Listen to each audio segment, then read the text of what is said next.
што сметам јас да сум успеала со моето искуство да согледам, а тоа е развивање на любопитност, креативност, критичност, слобода, самодоверба, проактивност. Дали се согласувате со мене, кој мислите да гласаме? Не, ќе ве прашувам зашто јас сакам се испитувам во случај. Многу често се случува во современите општества да сме обременети со концепти, со вредности, кои што ни се во суштина наметнати и заради тоа се враќаме во овие некакви, можеби патетично делува, темелни вредности, од кои што произлегуваат сите други можности. Што се биде отворен кон светот, да сака се зграбчи светот, да знае да се искористи професорот, да се исцеди како лимон, толку колку што може и треба да го преведам тоа на некаков друг начин. Да не постои страф од отварање на теми и начин на третирање на теми. Од оно што до сега се говореше дека сум тука, сметам дека и тоа го споделуваме како некакво значење.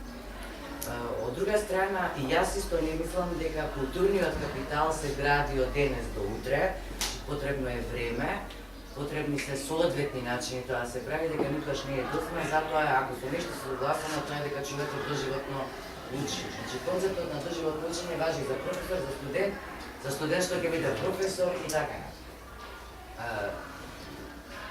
Сме го правиле тоа на филозофски факултет, сум носела студенти во 4-та година на театар, на изложби и ми велеле дали може да додат сами повторно и ме болело срце заради тоа што никој претходно тоа не го направил за нив и сметам дека никогаш не е доцна. Не е само театарот во прашање, сум ги носела и по трибини каде што можеле да кажат што мислат и да сватат кој е нивното значење. Не сум битна јас во приказната, го прават тоа многу професори, има многу студенти кои што постојано ми говорат дека ни е потребен живот внатре на факултетот, значи во една формална атмосфера, институционализирана. И она што е надвор од факултетот, ама што е врзано за процесот на дружење, процесот на образование. Нема повеќе учители, учител е многу доблесна и убава професија, сега има ментори, што не е ништо помал се битно. Дури е далеку поопасно и далеку попредизвикувачко и далеку поголема одговорност. Значи, некој ми дал за право да некого водиме низ животот, меѓутоа тој што го водиме, исто така има право да ми каже дека го водиме во погрешна насока. Дали тука се согласуваме? Да. Постојано им делам на студентите, колку и да тоа после може да е грбено и пријатно, дека не смеат да ме разбираат како некаков авторитет, со кој што мора да се согласи. Она што е битно да се отвараат прашања и да се наоѓаат заеднички начини и да се помогне. Значи, како да дојдеш до одговорот на прашањата? Мислам дека ова не е теорија за млаката вода, ме само ноторно вистина. Процесот е двостранен, се согласувам, особено ако некој има од 18 години натаму, нели, иницијацијата општествена, нели, ти давам право сега да одлучуваш за својот живот. Тоа почнува претходно, секако. За тоа треба некој да е подготвен. Многу е тешко заради тоа што таа подготвеност е проблематична, не е само интелектуалниот капацитет, согласувам што е многу битен, тој веќе стекнат културен капитал, туку подготвеноста да се справиме со одговорноста за себе. Значи, ние треба, веројатно, пред се да ви овозможиме да создадете одговорност кон себе. Одговорноста подразбира она што вие го нарекувате доза на себичност во најубава смисла на зборот, сите психијатри велат. Треба малку да се сакаш себе си, за да можеш да бидеш функционален и за сите останати. Мислам дека тука почнува и завршува приказната за мене. Си држам лекција само за себе си и себе во моментот. И детското во мене, ако го изгубам, тоа ќе знам дека не нема. Детското потребата, што рече Силјановска, потребата за игра како најсериозниот начин на учење и најопасниот начин на учење, да се разбереме. И нешто што не мотивира од гледна точка токму на креативност. Таму каде што не сме заштитени од големи нарации и големи теории, а сепак сметаме дека ги познаваме и ги ставаме во функција. Функцијата не е само глупа апликација, функцијата е како го читаш, ги читаш нешто. И тоа е некаква функција. Јас ме прашувам дали сум во право. Мојата крајност. Завршувам со ова што го говорам, со тоа што прашувам дали сум во право. Сакам да ми кажете, јас сум професор. Не, ама немојте сега назад. Професор. Ако треба... Ама не. Поентата ми јас ве прашувам дали сум во право. Дајте си право да ми кажете не сум или како сакате. Тоа е поентата на разговорот покрај дружба. Благодарам. Не може да не реплицирам, пошто мислам дека погрешно е сватано мотивацијата со професор Константин.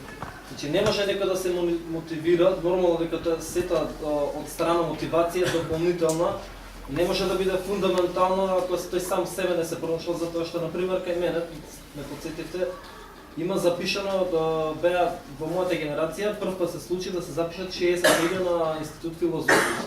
Пред тоа биле 20 луѓе. Сегогаш најмно 60 луѓе дошле затоа што вратите од средно се отвориле и вратите од универзитетот се отвориле така да никој со никаков тест само се помне и се запише. Околу 40%, еве да не претерувам со 50, беа запишани таму заради тоа што јавно кажано пред професорите дека не ги примиле на социјална работа и политика или на некои другите институти.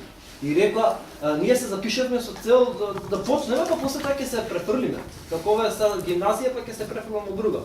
И професорите им рекаве, па не знам дали ќе ви успева, што и они дипломира оваа година и сега и мислам дека ми спомена дека 2-3 од тие студентки си имаат вработено во градовите од каде што доаѓаат.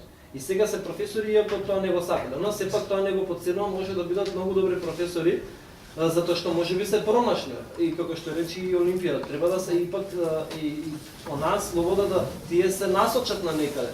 Сепак, сакам да надополнам дека да, тоа е дополнителна мотивација за оние кои што се запишале, а го сакаат тоа, значи некаде се изгубиле во тие улови студентски денови, да се мотивираат да почнат да учат уште малце, да бидат подобри, или оние што не се за таму да се мотивираат за на некој друг.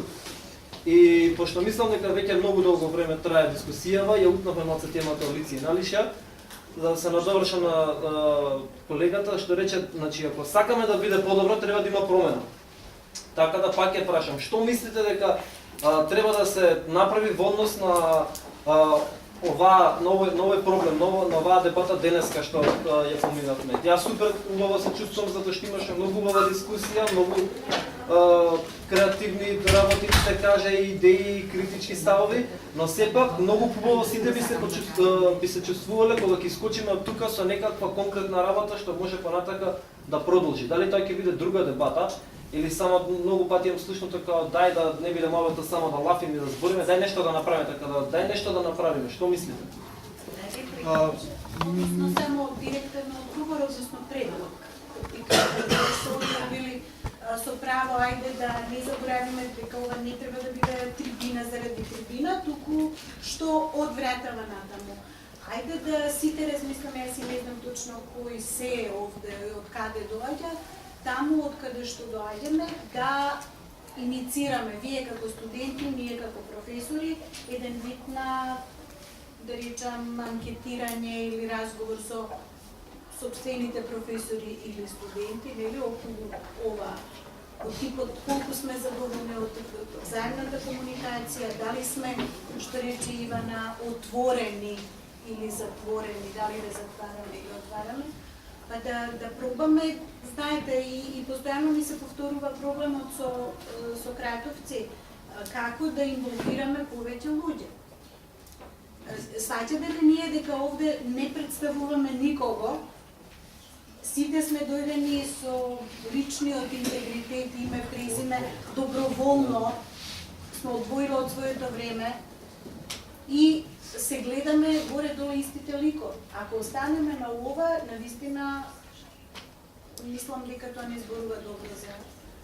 И ние ги се збориме. Не се истите ликови, секогаш има, јас приметувам барем тоа, секогаш гледам негде по еден двајца нови, а така се случува веќе долго време да по еден по двајца. Мислам дека тоа е супер, пошто добри луѓе доаѓаат. Амбициозна во дочекувањето. Сигурно е тоа.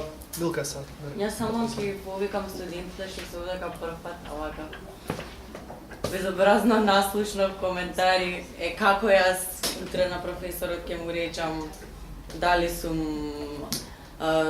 бидете отворен, како да го прашам, како да му се спротивставам, кога знаеме дека многу од професорите се ригидни, карпи, непремостливи, ништо не слушаат, не допира до нив ни збор, ни емоција, машини доаѓаат и си одат. Јас мислам дека тоа е лична битка и ни анкета не може да го промени, прашање на трпение и храброст. Јас ќе ви кажам искрено, од кога се собравме за прв пат па натаму како што течат средбите и идеите за понатамошни активности, си земам за право да им замерам на професори за методи, ако прашаат ради реда и кога очекуваат дека никој не му одговори на прашањето сакате ли нешто се смени, јас ги изненадувам со да сакам да пишувам